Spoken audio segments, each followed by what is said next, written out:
దేవుని వాక్యాన్ని మనం విందాం. ఇర్మియా గ్రంథం 7వ అధ్యాయం 23వ వచనాన్ని చదువుకుందాం. ఇర్మియా గ్రంథం 7వ అధ్యాయము 23వ వచనాన్ని చదువుకుందాం. ఏదనగా నా మాటలు మీరు అంగీకరించిన ఎడల నేను మీకు దేవుడనై ఉందును, మీరు నాకు జనులై ఉందురు. మీకు క్షేమము కలుగునట్లు నేను మీకు ఆజ్ఞాపించుచున్న మార్గమంతటి యందు మీరు నడుచుకొనుడి. ఈ 4వ లైన్ 23వ వచనంలో నేను మీకు ఆజ్ఞాపించుచున్న మార్గమంతటి యందు మీరు నడుచుకొనుడి ఆ మాట అనలేదు.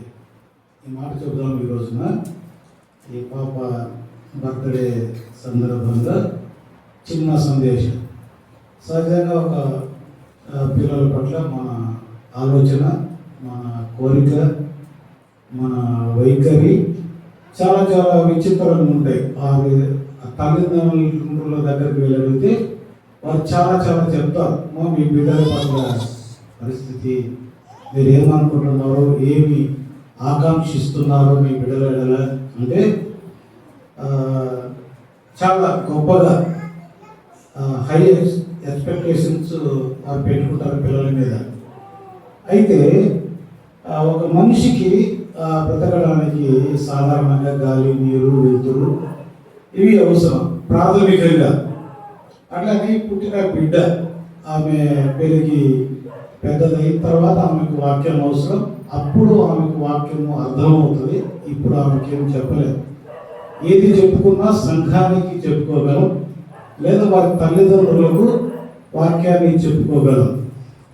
అయితే అయినా ఆ బిడ్డ ఎలా ఉండాలి, ఏమవ్వాలి అనేది వాక్యపు వెలుగులో మనం సాధారణంగా కోరుకునే విషయాలు, సాధారణంగా అందరూ మాట్లాడుకునే విషయాలు నేను చెప్తాను. పెద్ద సందేశం కాదు, ఆ చిన్న సందేశం. ఇర్మియా గ్రంథం 7వ అధ్యాయం 23వ వచనాన్ని మనం చదువుకున్నాం. అక్కడ వ్రాయబడిన మాట ఏంటంటే, నేను మీకు ఆజ్ఞాపించుచున్న మార్గమంతటి యందు మీరు నడుచుకొనుడి. ఇశ్రాయేలీయుల ప్రజలను ఉద్దేశించి దేవుడు చెప్తున్నటువంటి మాటలు, ఇశ్రాయేలీయుల ప్రజలను ఉద్దేశించి దేవుడు చెప్తున్నటువంటి మాట. నేను మీకు ఏదైతే ఆజ్ఞాపిస్తున్నానో, నేను మీకు ఏదైతే చెబుతున్నానో, దూతల ద్వారా కానీ, ప్రవక్తల ద్వారా కానీ, వాక్యం ద్వారా కానీ, అది ఆ ప్రకారం మీరు నడుచుకోండి. ద్వితీయోపదేశకాండం మనం బాగా పరిశీలిస్తే ఆ పుస్తకం అంతా ఇవే ఉంటాయి.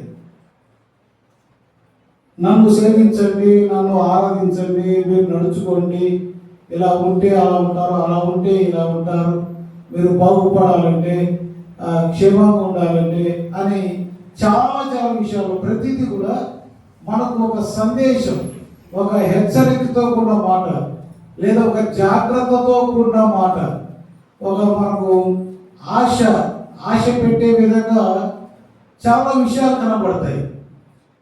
ఈ రాత్రి కొన్ని విషయాలు చూద్దాం. అదేంటంటే, ఆయన ఆజ్ఞాపించే మార్గంలో మనం నడుచుకుంటే ఏమి దొరుకుతుంది? ఆయన ఆజ్ఞాపించిన మార్గంలో నడిస్తే లేదా నడుచుకుంటే అనే మాట. ఇక్కడే ఒక మాట ఉంది. అదేంటంటే 3వ లైన్లో, 23వ వచనం 3వ లైన్లో మీకు క్షేమము కలుగునట్లు అనే పదం ఉంటుంది. మీకు క్షేమము కలుగునట్లు అంటే క్షేమం ప్రతి వ్యక్తి సాధారణంగా కోరుకునేది క్షేమం. అది ప్రయాణంలో కావచ్చు, వ్యక్తిగత జీవితంలో కావచ్చు, కుటుంబంలో కావచ్చు, సంసారంలో కావచ్చు. క్షేమం అంటే బాగు అని అర్థం. మా క్షేమంగా ఉన్నావా అని అడిగినా, లేక బాగున్నావా అని అడిగినా రెండు ఒకటి. మనము బాగుండాలి అంటే, లేదా క్షేమంగా ఉండాలి అంటే ఆయన ఆజ్ఞాపించే మార్గములలో మనము నడుచుకోవాలి. అరణ్యంలో ఇశ్రాయేలు ప్రజలు ప్రయాణమై వస్తున్నప్పుడు ఆయన ఆజ్ఞాపించిన మార్గములలో వారు నడవకపోయిన దాన్ని బట్టి వారు అరణ్యంలో రాలిపోయారు అని, అరణ్యంలో వారు నష్టపోయారు అని మనం చూడగలుగుతాం. ఇప్పుడు ఒకటి రెండు విషయాలు మీకు చూపిస్తాం చూడండి. ఆయన ఆజ్ఞాపించిన మార్గంలో మనం నడిస్తే ఏమవుతుంది? ద్వితీయోపదేశకాండం 6వ అధ్యాయం 3వ వచనం చూద్దాం. ద్వితీయోపదేశకాండం 6వ అధ్యాయము 3వ వాక్యం. ద్వితీయోపదేశకాండం 6వ అధ్యాయం 3వ వచనం. కాబట్టి ఓ ఇశ్రాయేలు, నీ పితరుల దేవుడైన నీతో చెప్పిన ప్రకారం పాలు తేనెలు ప్రవహించు దేశంలో మేలు కలిగి బహుగా అభివృద్ధి నొందునట్లు నీవు వాటిని విని అనుసరించి నడుచుకొనవలెను. ఇక్కడ చివరిలో పదం అంటది నడుచుకొనవలెను. నడిస్తే, ఆయన ఆజ్ఞాపించిన మార్గాలలో మనం నడిస్తే ఏం జరిగిందంటే అభివృద్ధి చెందుతాం. ఇక్కడ చాలా పెద్ద మాట ఉంది. మేలు కలిగి బహుగా అభివృద్ధి నొందనట్లు. అంటే మేలు కలగాలన్నా, బహుగా అభివృద్ధి చెందాలి అన్నా ఆయన ఆజ్ఞాపించే మార్గములలో మనం నడుచుకోగలిగితే, దీనికి కొద్దిగా మార్క్స్ చెప్పండి. A+B² సూత్రం ప్రకారం అంటే మన పిల్లలు అభివృద్ధి చెందాలి అంటే ఈ పిల్లలను దేవుడు ఆజ్ఞాపించిన మార్గములలో మనము నడిచేటట్లు చేయగలిగితే, నడిపించగలిగితే వారు అభివృద్ధి చెందుతారు. మనము అభివృద్ధి చెందాలన్నా దేవుడు ఆజ్ఞాపించిన ఆజ్ఞలు అనుసరించగలిగితే, ఆ మార్గములను మనం నడవగలిగితే అభివృద్ధి చెందుతాం. ఈ అభివృద్ధి 1, 2, 3 విషయాల్లో మనం అభివృద్ధి చెందాలి. సంఘానికే కాబట్టి వాక్యం, పాప కాదు కాబట్టి పాపకి ఇంకొక 4-5 సంవత్సరాల తర్వాత పాప చెప్పవచ్చు. చెప్తా చూడండి, మనం ఎక్కడెక్కడ అభివృద్ధి చెందాలో చెప్తా చూడండి. 1వ తెస్సలోనికీయులకు రాసిన పత్రిక 3వ అధ్యాయం 13వ వచనం చూడండి. 1వ తెస్సలోనికీయులకు రాసిన పత్రిక 3వ అధ్యాయము 13వ వచనం. 1వ తెస్సలోనికీయులకు రాసిన పత్రిక 3వ అధ్యాయం 13వ వచనంలో మన తండ్రి అయిన దేవుని ఎదుట మీ హృదయములను పరిశుద్ధత విషయమై అనింద్యమైనవిగా ఆయన స్థిరపరచుటకై మేము మీ ఎడల ఎలాగూ ప్రేమలో అభివృద్ధి పొంది వర్ధిల్లుచున్నామో, అలాగే మీరు ఒకని ఎడల ఒకడు మనుషుల అందరి ఎడల ప్రేమలో అభివృద్ధి చెందాలి.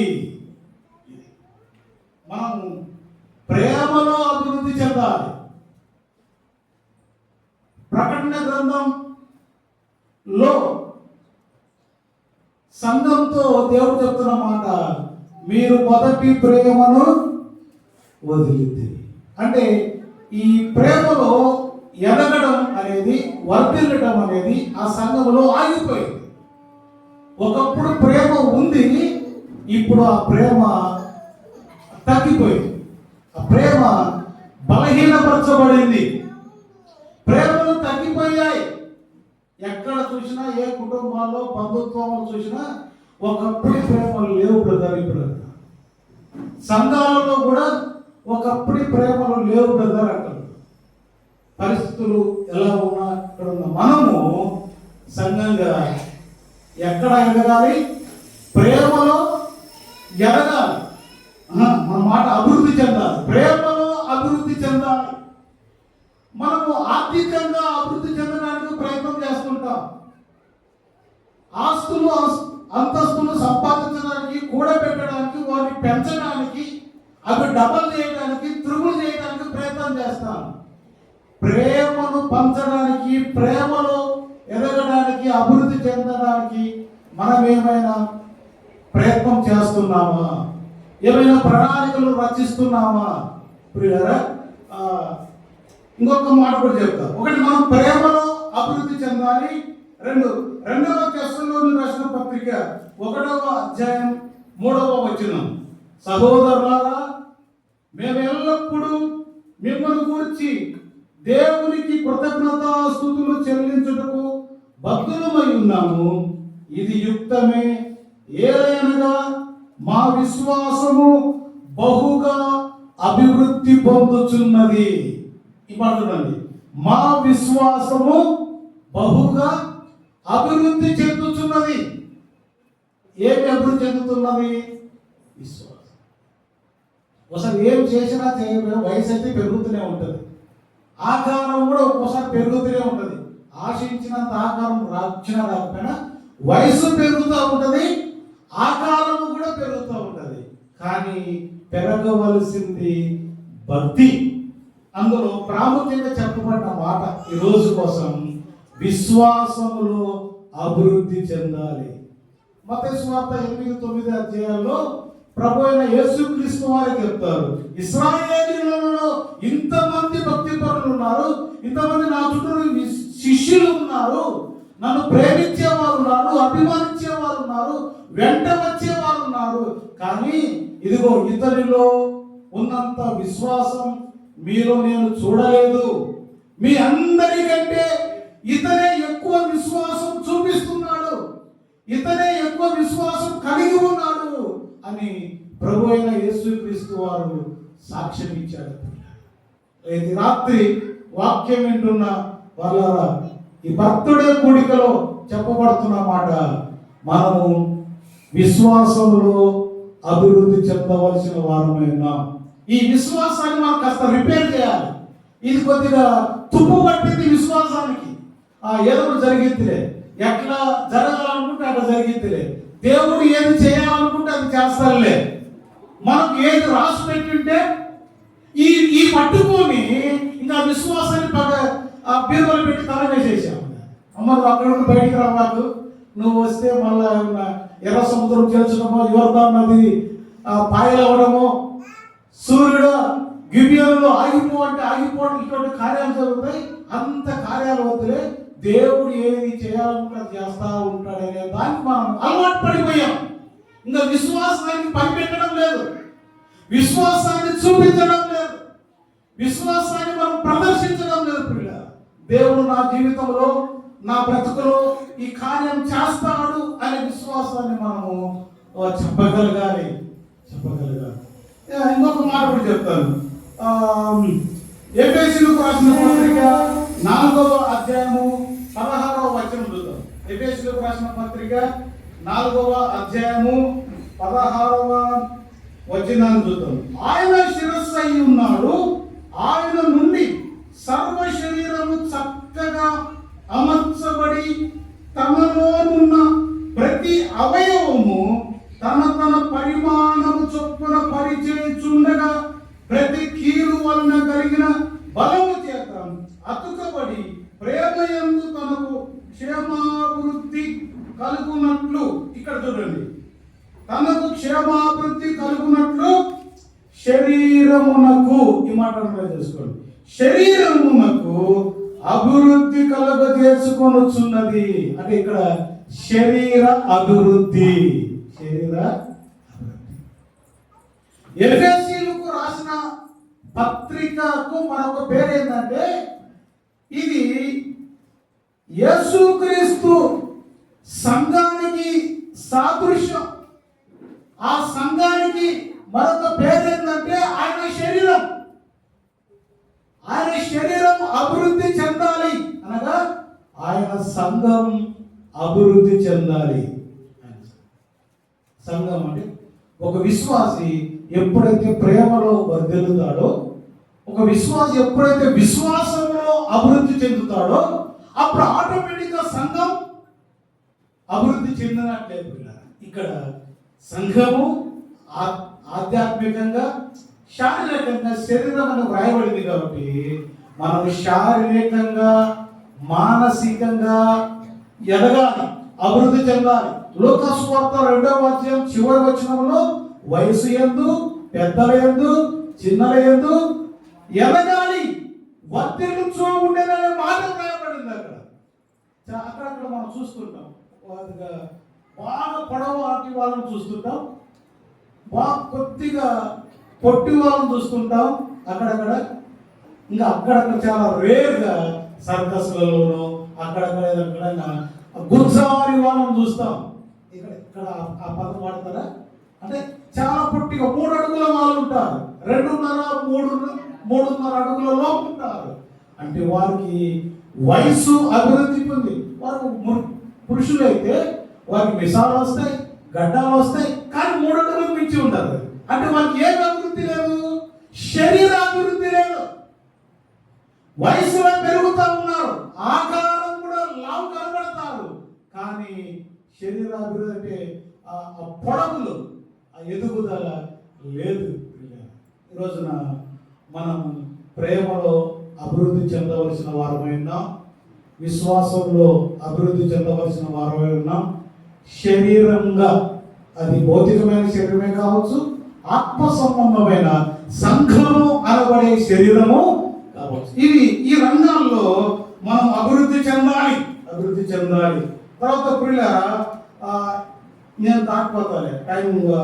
ఇది మొదటి మాట, మనము భర్తలు జరుపుకుంటున్నటువంటి వేదాంశి ఎడల మన ఆలోచన, నా ఆలోచన, దేవుని ఆలోచన, మన అందరి ఆలోచన ఏంటంటే ఆ బిడ్డ అభివృద్ధి చెందాలి. అది ఏ రంగమైనా సరే, అది చదువులో కావచ్చు, వయసులో కావచ్చు, జ్ఞానంలో కావచ్చు. ఒక మాట ఉంటుంది భక్తులకి, ఆదికాండం 41:52లో అతడు ఆ దేశంలోనే అభివృద్ధి చెందాడు. ఆ దేశంలోనే, యోబు గ్రంథం 1:1 ఊజు దేశమందు అతడు గొప్పవాడు యోబు. అంటే ఆ దేశంలోనే అభివృద్ధి చెందినవాడు భక్తుడు. అలానే వేదాంశి అభివృద్ధి చెందేదిగా ఉండాలి. అభివృద్ధి చెందాలంటే ఆయన ఆజ్ఞాపించే మార్గములో నడుచుకోవాలి. నడుచుకుంటే వస్తాయి. మంత్రాలకు చింతకాయలు రాలమంటారు, అవసరం లేదు. మంత్రాలకు ఏం రాలు? ఒక్కసారి రాలుతాయంట. వాళ్ళు అన్నారు, నేను అడిగా, అయ్యా డబ్బులు 100 రూపాయల నోటు 500 చేస్తారు, 500 నోటు 100 చేస్తారు, ఇంకా ఏవేవో చేస్తారన్నా ఒక్కోసారి ఒక్కొక్క సమయంలో జరుగుతాయి. అంతిమంగా దేవుడి శక్తి గొప్పది. అంటే ఎందుకంటే ఐగుప్తు దేశంలో మోషే కర్రను పాముగా చేస్తే మనం చేశారా లేదా? ఒక్కొక్కసారి కొన్ని జరగచ్చు. జరిగినంత మాత్రాన అది శక్తి కాదు, జరిగినంత మాత్రాన అది వాస్తవం కాదు, జరిగినంత మాత్రాన వారు శక్తివంతులు కాదు. అంతకంటే దేవుళ్ళు అసలే కాదు. నేను 2వ మాట చెప్తాను. నిర్గమకాండం 15వ అధ్యాయం 26వ వచనం. నిర్గమకాండం 15వ అధ్యాయము 26వ వచనం. మీ దేవుడైన యెహోవా వాక్కును శ్రద్ధగా విని ఆయన దృష్టికి న్యాయమైనది చేసి ఆయన ఆజ్ఞలకు విధేయులై ఆయన కట్టడలన్నిటినీ అనుసరించిన ఎడల నేను ఐగుప్తీయులకు కలుగజేసిన రోగములలో ఏదియు మీకు రానియను, నిన్ను స్వస్థపరచు యెహోవాను. ఇక్కడ ఈ ఉద్దేశం ఏంటంటే, నేను ఏదైతే మీకు చెబుతున్నానో, ఏదైతే మీకు ఆజ్ఞాపిస్తున్నానో ఆ మార్గములలో మీరు నడిస్తే మీకు ఆరోగ్యమే తప్ప అనారోగ్యము ఉండదు. అనారోగ్యం అవంతా ఇప్పుడు కూడా ఉందా కదా, అంటే ఉండదు కదా. అంటే అందరూ ఎక్కడ చూసినా బీపీ షుగర్ సమస్యలు కదా. పిల్లవాళ్ళు లేదు, యవనస్తులు లేరు, పెద్దవాళ్ళు లేరు, అందరికీ సమస్యలు ఏర్పడ్డాయి. ఒక 20 సంవత్సరాల యవనస్తులు కూడా బీపీ అంట, షుగర్ అంట. ఇక్కడ యేసు ప్రభు చెప్తున్న మాట ఇంకా ఇర్మియా గ్రంథం 30వ అధ్యాయము, నేను మీకు ఆరోగ్యము కలగజేసేదను. ఆరోగ్యము కలగజేది. ఇర్మియా గ్రంథం 33వ అధ్యాయం 6వ వచనం కూడా చూడండి. ఇర్మియా గ్రంథం 33వ అధ్యాయము 6వ వచనం, నేను దానికి ఆరోగ్యమును స్వస్థతను మరలా రప్పించుచున్నాను. 30వ అధ్యాయము 17వ వచనంలో ఉంది, నేను నీకు ఆరోగ్యము, అంటే ఆరోగ్యం కలుగజేసేవాడు దేవుడు. ఏ దేవుడైతే నీకు ఆరోగ్యం కలుగజేస్తానని చెప్తున్నాడో ఆ దేవుడు చెప్తున్న మాట ఏంటంటే, ఇదిగో నేను చెప్తున్న మాటలు వినండి, నేను చెప్తున్న ఆజ్ఞలు వినండి, ఆజ్ఞలు గైకొనండి. ఆ ఆజ్ఞల ప్రకారం మీరు నడుచుకుని ఎడల మీకు ఆరోగ్యం. ఒకటి అభివృద్ధి, వేదాంశ అభివృద్ధి చెందాలి. 2 ఆరోగ్యంగా ఉండాలి. ఎలా ఉండాలి? ఆరోగ్యంగా. ఈ ఆరోగ్యం దేవుడు మనకు ఆజ్ఞాపించిన ఆజ్ఞలు అనుసరించి నడిచిన ఎడల, ఆజ్ఞలు పాటించిన ఎడల దేవుడు ఇచ్చే ఆరోగ్యం వస్తుంది. ఆరోగ్యం అనేది నమ్మిన వాళ్ళకు ఉంటుంది, నమ్మని వాళ్ళకు ఉంటుంది. నమ్మిన వాళ్ళకు గాలి ఉంది, నమ్మని వాళ్ళకు గాలి ఉన్నట్టు ప్రతి వారు ఆరోగ్యంతో ఉంటారు. కానీ దేవుడు ఇచ్చే స్వస్థత, దేవుడు ఇచ్చే ఆరోగ్యం. కొంతమంది పిల్లలు చూస్తాం, వారు పుట్టినది మొదలుకొని వారు ఇక పెరుగుతూ ఉంటారు, పెద్దవారు అవుతుంటారు, ఎప్పుడూ సమస్యలు ఉంటాయి, ఎప్పుడు అనారోగ్యాలు ఉంటాయి, ఎప్పుడు హాస్పిటల్కి వెళ్తూనే ఉంటారు. అది శాపం కాదు, కానీ కొన్ని ప్రశ్నలకు మనం కొన్ని జవాబులు చెప్పలేము. అంతిమంగా ఈ దేవుడు చెప్పే మాటలు మనం వినగలిగితే, మనం ఈ ఆజ్ఞలు మనం ఆచరించగలిగితే, ఆజ్ఞలను అనుసరించి నడుచుకున్నట్లయితే ఆరోగ్యం ఉంటుంది, ఆరోగ్యం ఉంటుంది. ఇంకొక మాట చెప్తా చూడండి. లేవియా కాండం 26వ అధ్యాయం 3, 4, 5 వచనాలు. లేవియా కాండం 26వ అధ్యాయము 3, 4, 5 వచనాలు. మీరు నా కట్టడలను బట్టి నడుచుకొని నా ఆజ్ఞలను ఆచరించి వాటిని అనుసరించి ప్రవర్తించిన ఎడల మీ వర్షాకాలంలో మీకు వర్షం ఇచ్చేదను, మీ భూమి పంటలనిచ్చును, మీ పొలముల చెట్లు ఫలించును. ఎప్పుడు నా ఆజ్ఞలను ఆచరించి వాటిని అనుసరించిన ఎడల, అంటే ఆయన ఆజ్ఞల ప్రకారం, ఆయన ఆజ్ఞాపించిన ప్రకారం మనము నడుచుకున్నట్లయితే ఫలిస్తాం. ఫలించును అనే మాట ఉంది, ఫలించు. ఇంకా 6వ వచనం ఉంది, ఆ దేశంలో నేను మీకు క్షేమము కలగజేసేదను. క్షేమము మన ప్రారంభంలో చదువుకున్న మాటలో ఆ క్షేమం కనబడుతుంది. ఇక్కడ ఫలము, ఫలించాలి, ఫలించాలి. వేదాంశి ఫలించాలి. ప్రతి విషయంలో, ప్రతి రంగంలో. యోసేపు గురించి వాళ్ళ నాన్నగారు చెప్తున్న మాట, యోసేపు ఫలించేది కొమ్మ. యోసేపు ఎట్లా ఫలించాడు? భక్తిలో ఫలించాడు, పరిశుద్ధతలో ఫలించాడు. ఆయన ఆ పరాయి దేశంలో అనేకులను పోషించేవాడిగా చేశాడు. ఫలించాడు లేదా? ఫలించడం అంటే అంతకంతకు ఎదగడం, విస్తరించడం. అసలు యాక్చువల్గా మనము ప్రతిసారి మనుషుల సంతోషం కోసం ఈ వాక్యాలు చెప్తాం. కానీ ఆదికాండం 1:27-28 వచనాల్లో దేవుడు మనుషులను తన రూపంలో మనుషులు తయారు చేసిన రాయబడింది. ఆ రోజుననే, వాళ్ళను పుట్టించిన రోజుననే, వారిని సృష్టించిన రోజుననే మీరు ఫలించి అభివృద్ధి చెందుడని చెప్పాడు. ఇక మనం ప్రతిరోజు, ప్రతి వారం, ప్రతి నెల ఫలించుదురుగాక అంటాం. కానీ అది మన సంతృప్తి కోసం మాత్రమే. కానీ దేవుడు మనల్ని ఎప్పుడో ఆశీర్వదించేశాడు. ఆ ఆశీర్వాదము చెట్టు పండు కాసేసింది. ఆ పండు నీ ఇంట్లోకి రావాలంటే ఏం చేయాలి? నువ్వు ఆ చెట్టు దగ్గరికి వెళ్ళి అది కోసుకొని పట్టుకొచ్చుకుంటే వస్తుంది. అట్లనే మన జీవితంలో, మన బ్రతుకులో దీవెన అనేది, ఆశీర్వాదం అనేది మనం వ్యవహరించే తీరును బట్టి, మనం బ్రతికే బ్రతుకును బట్టి, మన జీవితాన్ని బట్టి ఆ ఫలాలు కనబడతా ఉంటాయి. మనం ఫలించాలంటే దేవుడు మనకు ఆజ్ఞాపించిన ఆజ్ఞల ప్రకారం మనం నడుచుకున్నట్లయితే ఫలిస్తాం. ప్రియులారా, మన కుటుంబంగా, సంఘంగా, వ్యక్తిగతంగా మనం అందరం ఫలించాలి అని దేవుడు కోరుకుంటున్నాడు. ఫలించాలి అంటే ఆయన ఆజ్ఞాపించిన మార్గములలో మనము నడుచుకోవాలి. ఇంకొక మాట చెప్తా చూడండి. సామెతల గ్రంథం 3:1-2 సామెతల గ్రంథం 3:1-2 చూద్దాం. సామెతల గ్రంథం 3:1.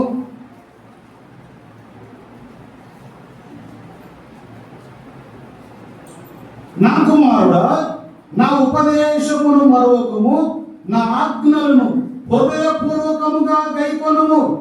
అవి దీర్ఘాయును సుఖజీవముతో గడుచు సంవత్సరములు శాంతిని నీకు కలుగజేయును. ఇక్కడ నా ఆజ్ఞలను హృదయపూర్వకముగా గైకొనండి. ఆ ఆజ్ఞలు గైకొన్నమంటే నడుచుకోవడమే.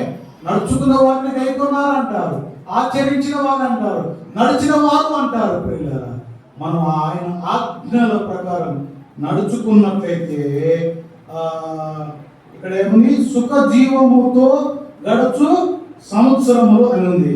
దానికి ముందున్న పదం దీర్ఘాయువు. అంటే దీనికి అబ్రివేషన్ ఏందిగా?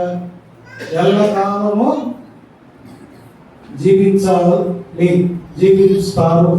జీవించుదురు అని అర్థం. ఇదే వచనము 9:11 కూడా కనపడుతుంది.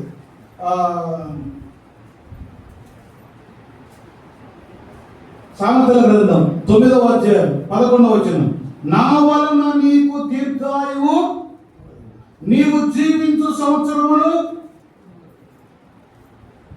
మన బిడ్డ మన కోరుకునేది ఇదే కదండి.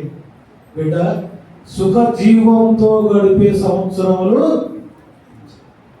55:11 సంవత్సరము ఈ దయాకిరీటం నీకు ధరింపది. నువ్వు జీవించు సంవత్సరములు అధికములు అవుదాకని ఒకసారి ఆ బిడ్డ దేవాంశి ఎడల మన కోరిక. సేవకులుగా నేను చెప్తున్నమాట, ఆ బిడ్డ దీర్ఘాయువు కలిగి ఉండునుగాక. దీర్ఘాయువు ఈ సంవత్సరంలో ఎట్లా బ్రతకాలంటే సుఖ జీవముతో గడిచే సంవత్సరములు.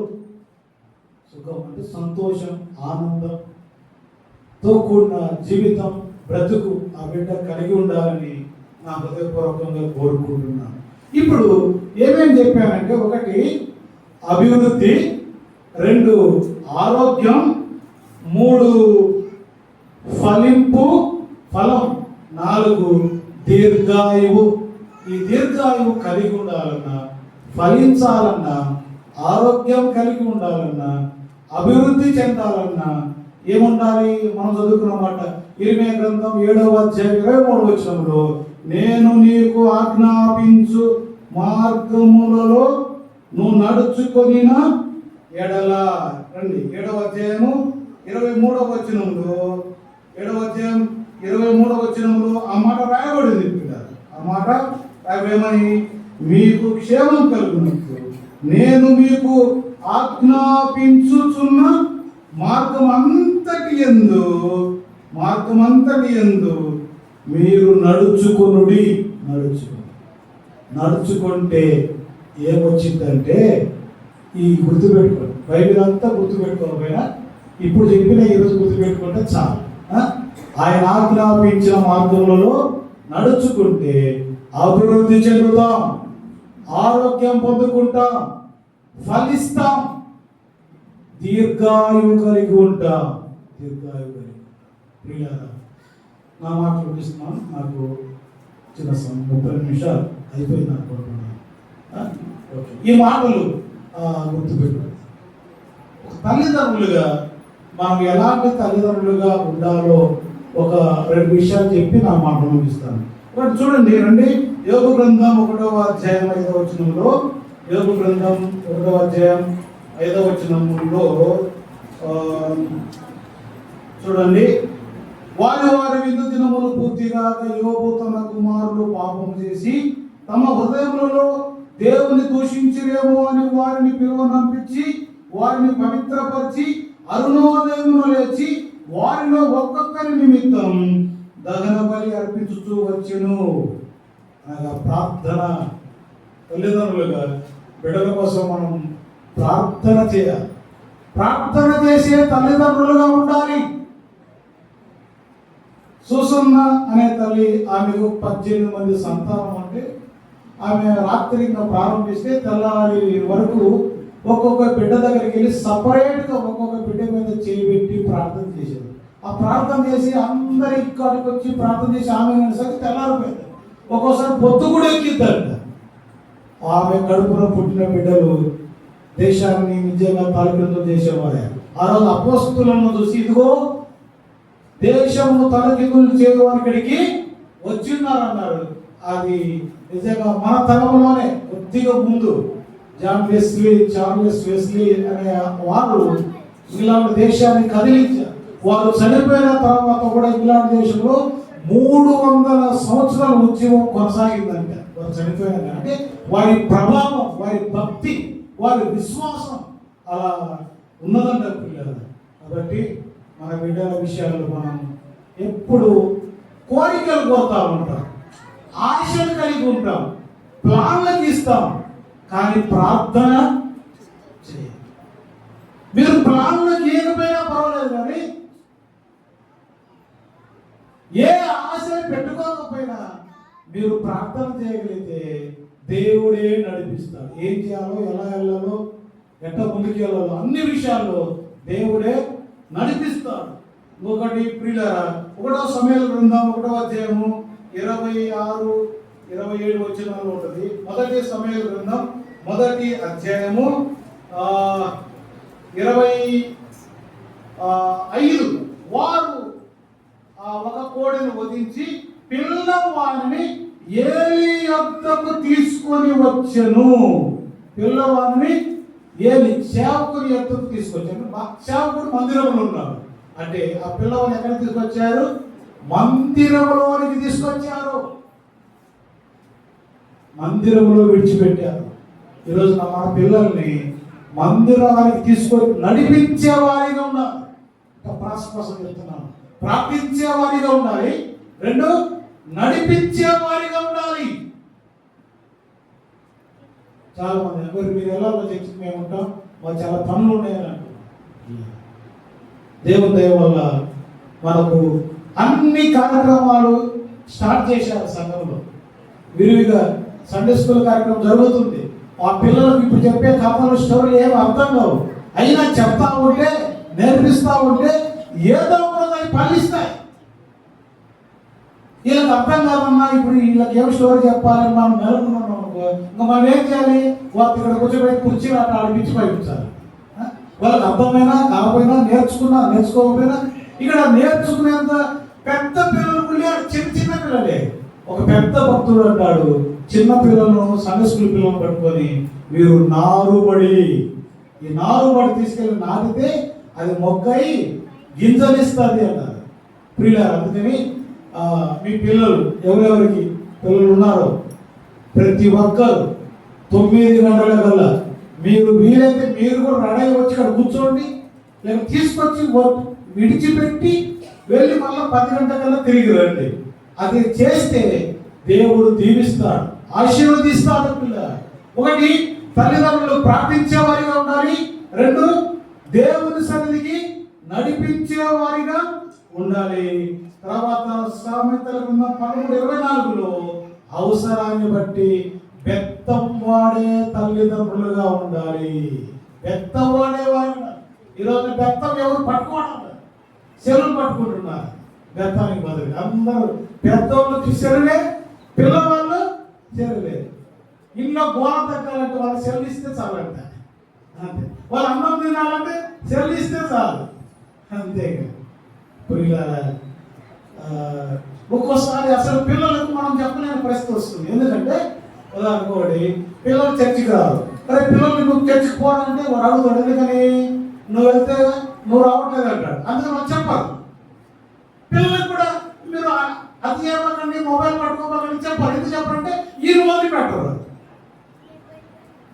పిల్లలు ప్రశ్నించే వాళ్ళు అయ్యారు, ఇప్పుడు ప్రశ్నిస్తారు. నేను ఈ మధ్య ఒక రోజు క్రితం డీమార్ట్కి ఓపీ తీసుకున్నాను. ఆమె ఇష్టం వచ్చినప్పుడు తిరుగుతూ ఉంది, ఆడుకుంటా ఉంది. ఎవరి అనాది పిల్ల ఏమనుకున్నావు, ఒక పెద్ద అమ్మ.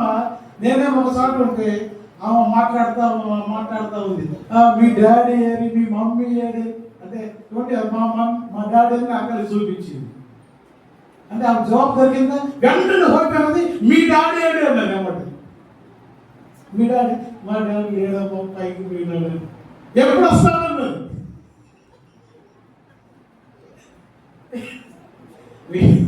అయ్యమ్మకి మీ డాడీ ఏడంటే మీ డాడీ ఏదంటే అడిగింది.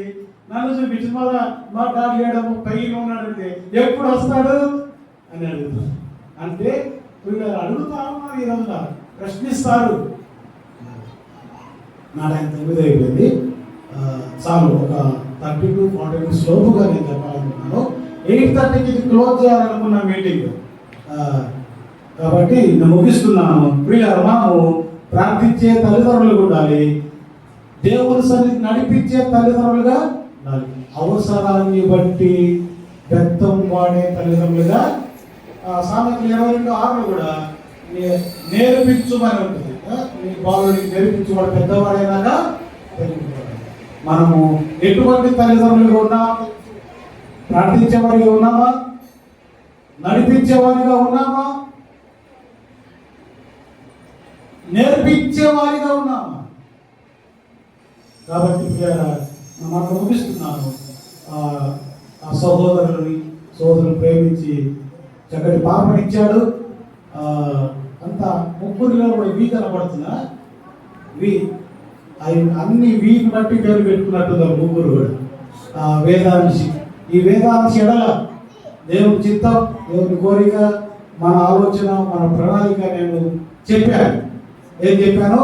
ఆ బిడ్డ అభివృద్ధి చెందాలి, ఆ బిడ్డ ఆరోగ్యంగా ఉండాలి, ఆ బిడ్డ ఫలించాలి, ఆ బిడ్డ దీర్ఘాయువు కలిగి ఉండాలి. మరి తల్లిదండ్రులు ఎలా ఉండాలి? ప్రార్థించేవారిగా, నడిపించేవారిగా, అవసరాన్ని బట్టి బెత్తం వాడేవారిగా. చాలా ఉన్నాయిలే. ఆ విధంగా తల్లిదండ్రులు ఉండాలి. ఆ విధంగా ఉన్న తల్లిదండ్రులు ఎవరైనా ఉంటే, ఇంకా మాకు మనసు పొందని తల్లిదండ్రులు ఎవరైనా ఉంటే, దేవుని సన్నిధికి రాని తల్లిదండ్రులు ఎవరైనా ఉంటే, ముందు మీరు రండి, మీతో పాటు పిల్లలు వస్తారు. మీరు రాకుండా మీ పిల్లలు రారు, మీరు నమ్మకుండా మీ పిల్లలు నమ్మరు, మీరు భక్తి చేయకుండా మీ పిల్లలు భక్తి చేయరు.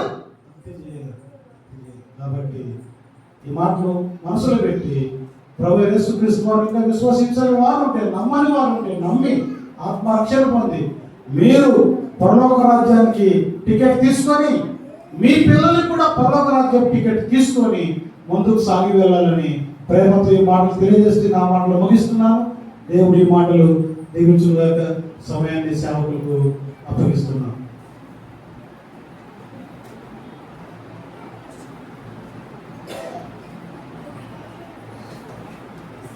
చక్కని మాటలు అందించిన రవి గారికి సందర్భం చేస్తాం. మొదటి దశలో 5:18 రాయబడినట్టుగా ప్రతి విషయం ముందును కృతజ్ఞతాస్తుతులు చెల్లించుడి, ఇలాగ చేయుట యేసుక్రీస్తునందు మీ విషయంలో దేవుని చిత్తం అని మనం చూస్తున్నాం. మరి ఈ కుటుంబంలో మరి దేవుడు చేసిన మేలు అన్నింటిని బట్టి మరి వారు సంఘంతో కలిపి మరి దేవుని స్తుతించాలని, మరి దేవుని వాక్యం వినిపించాలని, మరి ఆయన సన్నిధిలో ఈ సెలబ్రేషన్ జరిపించుకోవాలనే ఆలోచన చాలా మంచిది. సంఘంగా మనం రమేష్ అన్న, అనిల్, సునీల్ యొక్క వాత్సల్య గర్భం ధరించినప్పుడు మనం ప్రేయర్ చేశాం. మరి అప్పుడే 2 years అయిపోయింది. మరి దేవుడు అభివృద్ధి దయచేస్తున్నాడు. మరి ఎన్నో మేలు వారి కుటుంబంలో చేసిన దాన్ని బట్టి వారు దేవుని స్తుతించాలని వారు ఈ విధంగా ఏర్పాటు చేయడం ఎంతో మంచిది. మనం కూడా ప్రతి విషయంలో దేవుని స్తుతించే వారుగా ఉండాలి. రామారావు ఒక 5 minutes 2 minutes గ్రీటింగ్స్ చెప్తే బాగుంటుందని ఆలోచన. మరి రామారావు అన్న కుమార్తె వాత్సల్య, అలాగే రమేష్ అన్న కుమార్తె వినీల్, వారికి దయచేసి కుమార్తె వేదాంతిని బట్టి మరి వారు కొన్ని చెప్పాలి.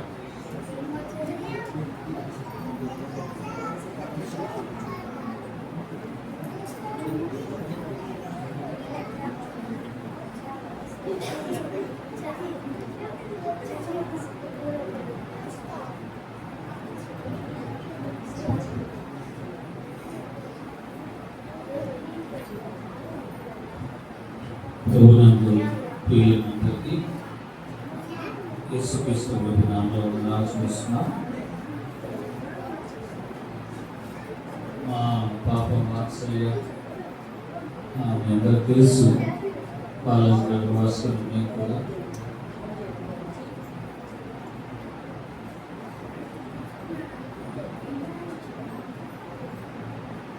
చెప్పాలని నుండి చాలా ఉంది అని షార్ట్ కట్లో 2 మాటలు చెప్తాను. మేము ఎఫ్ఎస్సీయులకు రాసిన పత్రికలో మొదటి అధ్యాయంలో జగత్తు పునాది వేయబడక క్రీస్తు ప్రభువు తండ్రి దేవుడు మనం ఏర్పాటు చేసుకున్నాడు. మా కుటుంబాన్ని ప్రత్యేకంగా దేవుడు ప్రేమించాడు. మా కుమార్తె వాత్సల్య, అలాగే మా కుటుంబం కొంత హ్యూమిలియేషన్కి గురైంది. మేము చాలా బాధపడ్డాము. మేము ఎవరిని మాట్లాడలేదు, కన్నీటితో ప్రార్థన చేస్తాం. కన్నీటితో ప్రార్థన చేస్తే దేవుడు మా కుటుంబాన్ని నిలబెట్టాడు. మా పాపకి చెప్పకూడదేమో అనిపిస్తుంది, మైక్ ఇబ్బందికరమైన మాటలు. అమ్మాయికి అసలు పిల్లలు వాత్సల్యకు అసలు పిల్లలు పుట్టరు అని కొంతమంది అన్నారు.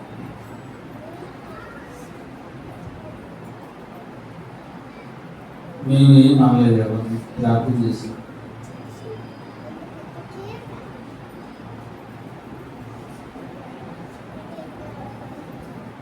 ప్రభు ప్రేమ కలిగిన వారు.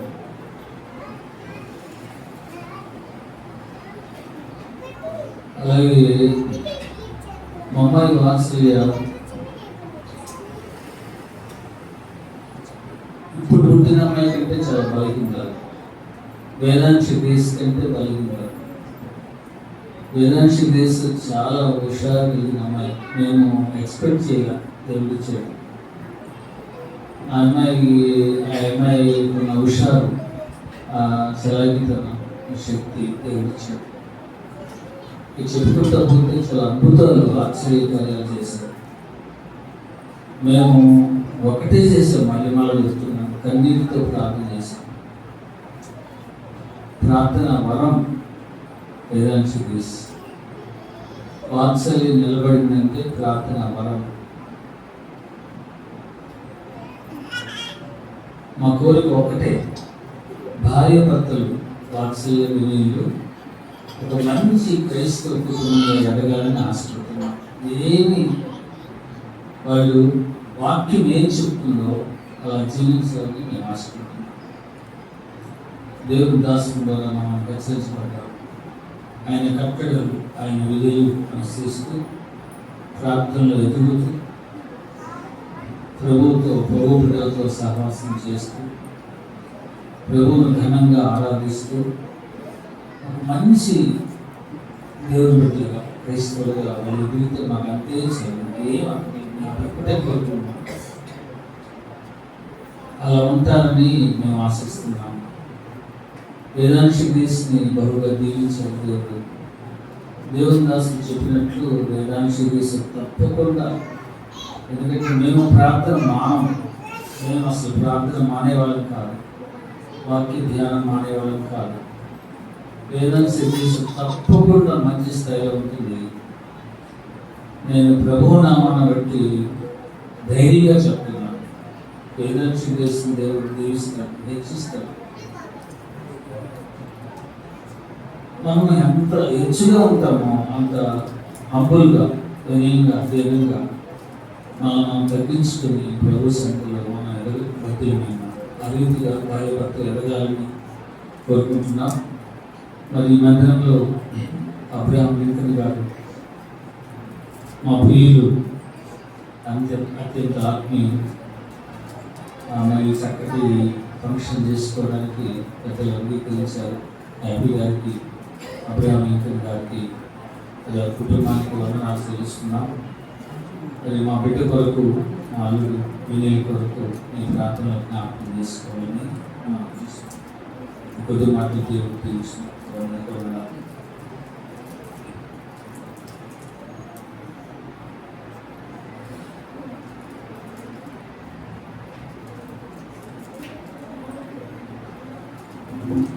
రమేష్ గారు మాటలు చెప్తారా?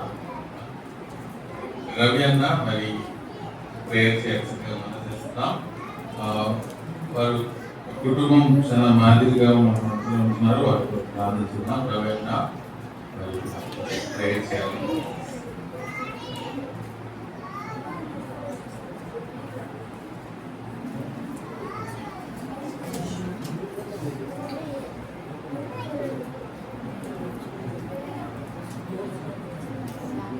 పాపం తీసుకొని వారి తల్లిదండ్రులు నుండి ముందుకు వారి అవతారంలో దొరికితే ఉన్నారు. ఎక్కడైతారు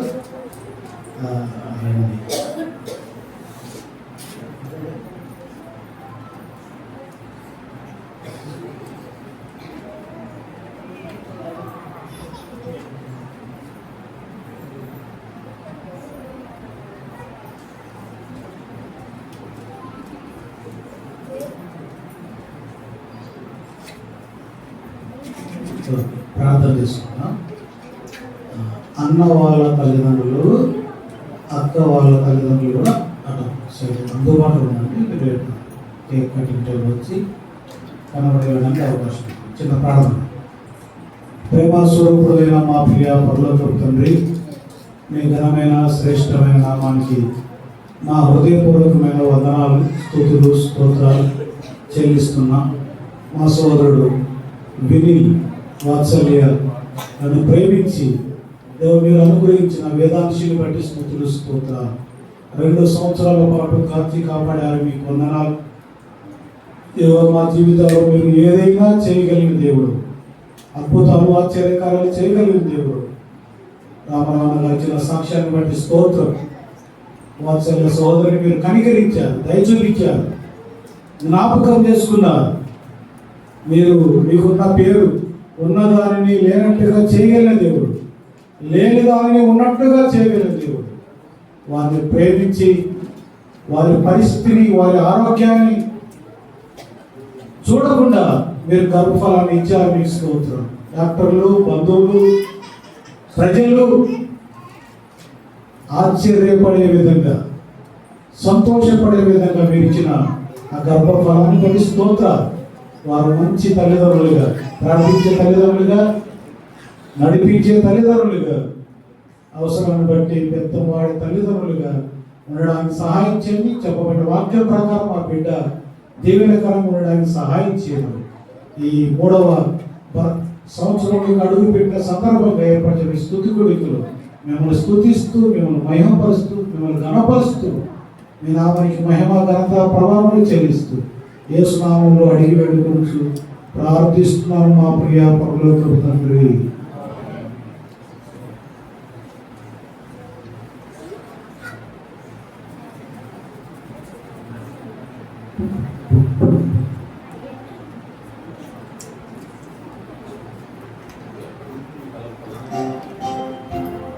Happy birthday, Melanchi.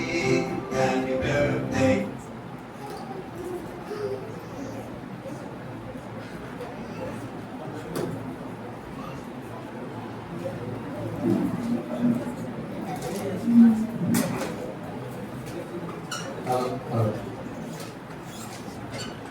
Tito.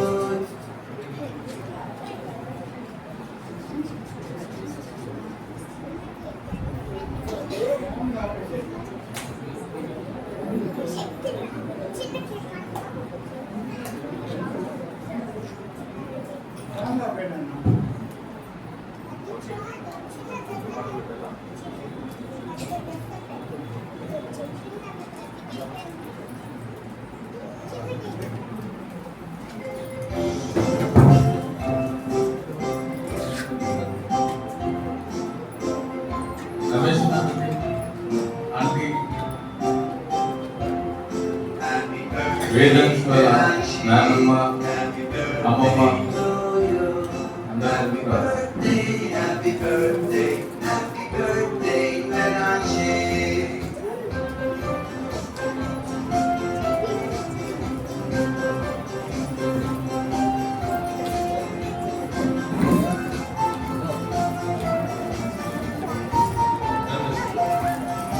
విజయాక్షి